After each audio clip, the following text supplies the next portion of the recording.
in a moment.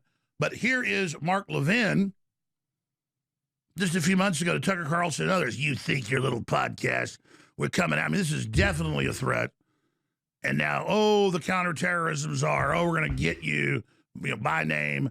Yeah, this is all about intimidation. It's all about threats. Hey, we already know you're bad. That's why we're fighting you.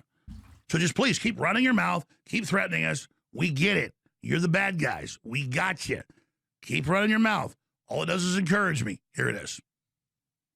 And I just want the anti-American, anti-Israel, anti-West crowd to understand something. You're going to have to come through me and millions of people just like me. And you're not going to make it. You think your stupid little podcast, or your stupid little subscription program, or your little TV show, or maybe you have a little radio show, is going to change the world like hell it is. Not if I and everybody else have something to say. That's right. How crazy of a notion is that, right? Like really, when you step back from that, and so the Levine crowd is the boomer, Fox News watching, late 50s and up crowd. I have a ton of friends in that demographic. Obviously, I'm mid 40s, but that is. I mean, he's right in that sense that it's not going to change that crowd's mind, right? Because they're not on here. They're not looking for this stuff. They're not in the weeds when it comes to alternative media and alternative voices and just thinking outside the box and just not really trusting much of anything anymore. I mean, who really trusts anything anymore? Even the stuff that I want to believe that I can see, that I see on X, Instagram, I browse as much as I can. It's terrible because as soon as I see something that like almost feels good, feels right, I like immediately have a visceral pushback. Like is it feeding me what I want to know, what I'm thinking? Like it just wants me to consume more, like, or is this real? We don't know anymore, and that's in that aspect, Levine is right. Levine is correct. Like when it comes to that demographic, like you're not going to do it. What he's really saying is that even if the population at large, even if they agree with you, you're still not going to do shit. That's what he's implying with that statement. But yeah, it's just it's a very weird time. So Trump says Ben Shapiro, Marc Levine are his voice, and they are all collapsing and have almost no viewers. That's who we're told that we're supposed to emulate and go after, and then the public completely turns against them. Why is Ben Shapiro's media empire collapsing? It explains the pro-Israel, Israel first thing has destroyed them, which is true. So then we see Congressman Massey. He's been consistently about 15 points ahead of the neocon Ed Galleron, tens of millions from Open Israel funding. But yesterday, when they put out this fake story, well, the night before, but it peaked yesterday, that a woman said she dated him after his wife had died. Okay, big deal if that's even true. And we don't care about the human trafficking, cloning, murder, pedophilia, Epstein cover-up. Seriously. Oh, my God, when your wife died, you dated a woman. And then it turns out she made these claims over a year ago and got thrown out of court. It turns out she's made these claims about a bunch of other people and has zero credibility. So for a few hours on Polymarket, the neocon Israeli operative Ed Galleron came up and tied with Massey. But since then, this morning, it was 64-37. Massey, explosive double-digit lead. Awesome. Now he's at 66. That's Last awesome. time I hit refresh at 66. Is that 65 right now? That's awesome. Just went down to 65 during the break. So there you go. And the election's Tuesday. This is a must, a absolute must win. And again, this is about the neoconservatives. This is about everything that MAGA encompass like the Massey is it at this point. And the fact that he was so far behind, obviously a lot of money being thrown there.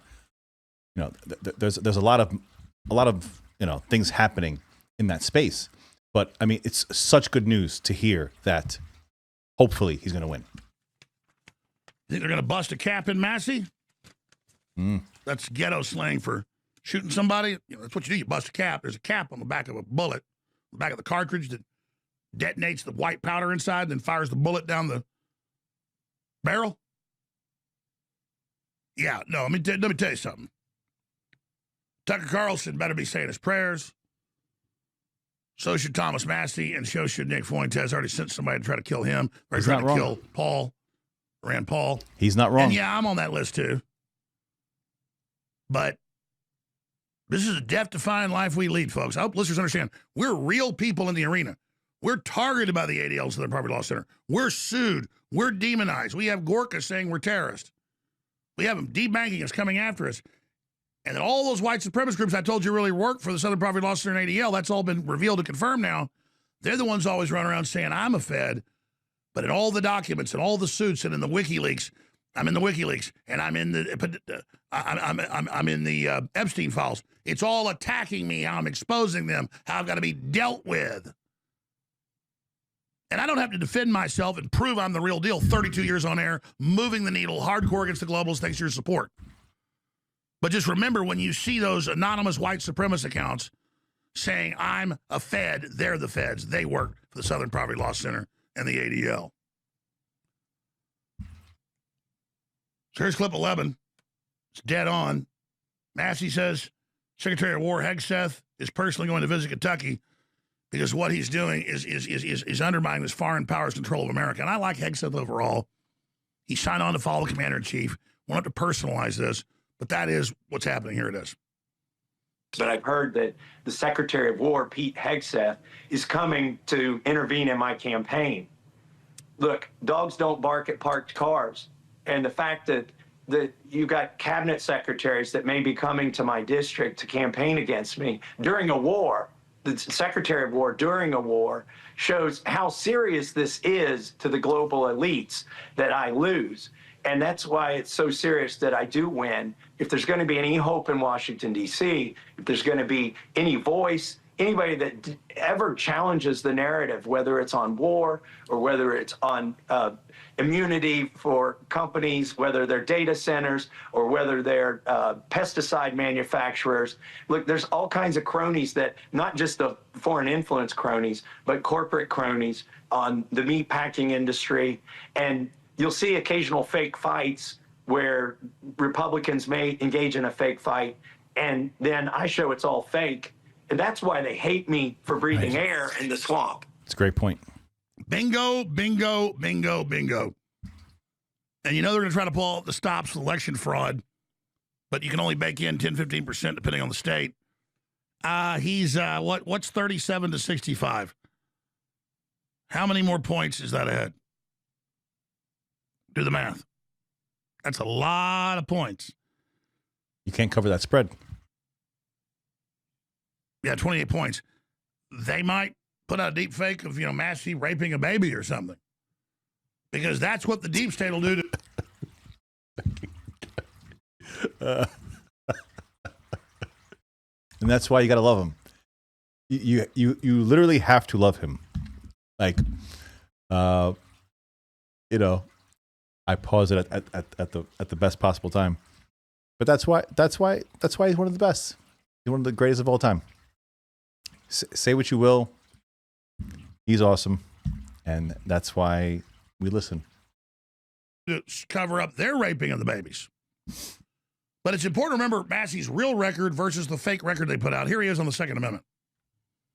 For 14 years, Congressman Thomas Massey has fought night and day in D.C. for your right to keep and bear arms. He says no to gun bans, no to red flag gun confiscation, No to corrupt agencies like the ATF that wage war on law-abiding gun owners. While the radical left tried to cancel him over a Christmas card, Massey wrote the real National Constitutional Carry Act, protecting your right to carry nationwide. He's been fighting to defend our children by arming teachers and restore gun rights for our veterans. Vote for the Second Amendment.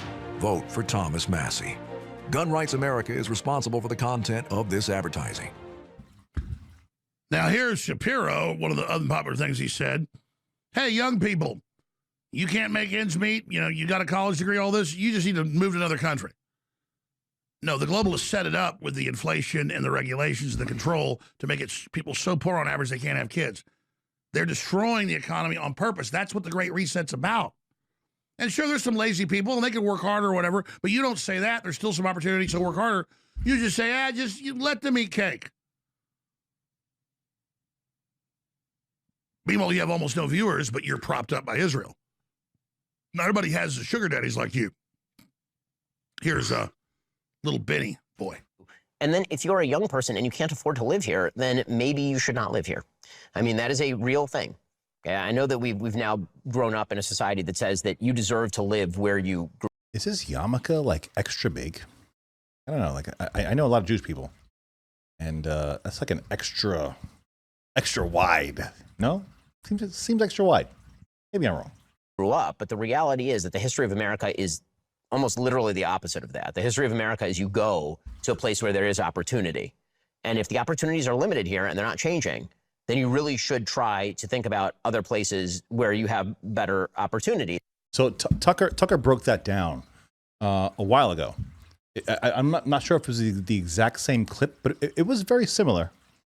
It was very, very similar. I mean, essentially saying that, you know, even though like your grandparents lived here and you grew up here and this is your town and everything like that, if you can't make it here anymore, just get out, go someplace else and move on.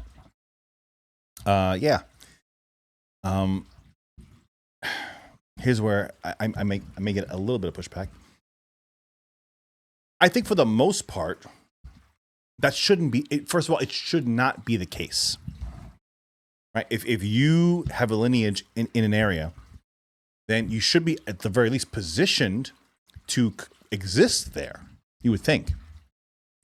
Listen, I get it. If your grandparents were born on Wall Street, then at this time now you probably can't live there, right? So there is some leeway in that argument, but that doesn't seem like what he's talking about here. It seems like that he's talking about, you know, a single generational gap where boomer parents and now you can't live there. No, that should not be the case.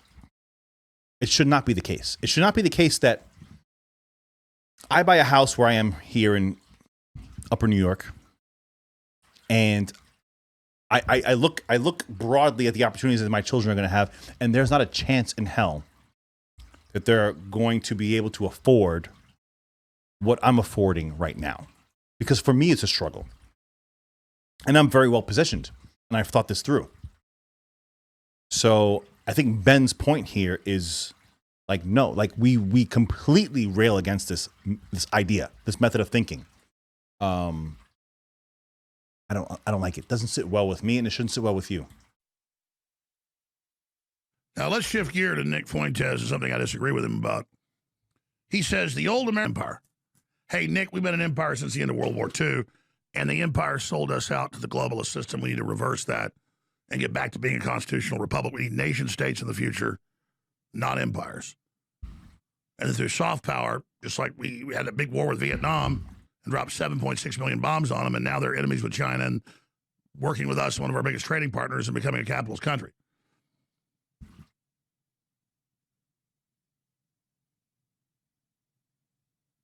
So here's an important clip. It's time for the American Republic to die. Maybe you don't want to hear that. Maybe your provincial sensibilities, sentimentality, you're clinging to the Republic. The Republic is dead.